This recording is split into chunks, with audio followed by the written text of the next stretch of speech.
Tai nuolatinis bendravimas su žmonėmis, bet kuriuo atveju ir tai yra pardavimas. Tai jeigu žmogui duota parduoti, tai jisai parduos. Reikia tik tai pasirinkti mylimą produktą, mėgstamą, tai kad tu mėgsti parduoti.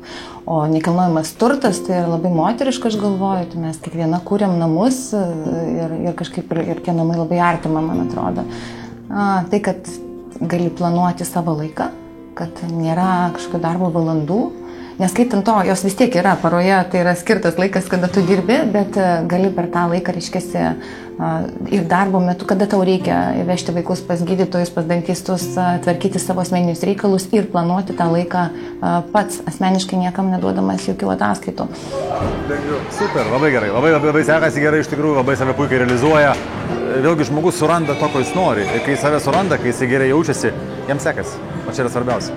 Kiekvienas ieško savęs ir kai tu esi tam tikroj mūsų atveju sąjungoje, tai tu padedi ir tau padeda. Tai šiuo atveju atsakymas paprastas yra.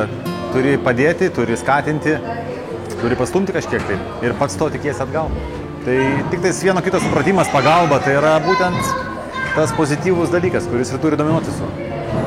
Dirbanti moteris ir karjera, tai visiškai natūralus dalykas, aš galvoju, kad ir vaikai, ir vyras, tas antra pusė, bus gerokai laimingesni, jeigu jų mama realizuos save, turės mylimą darbą, mėgstamą veiklą, grįš namo laiminga, užsidirbs pinigų, bus savim patenkinta, tai kas gali būti geriau.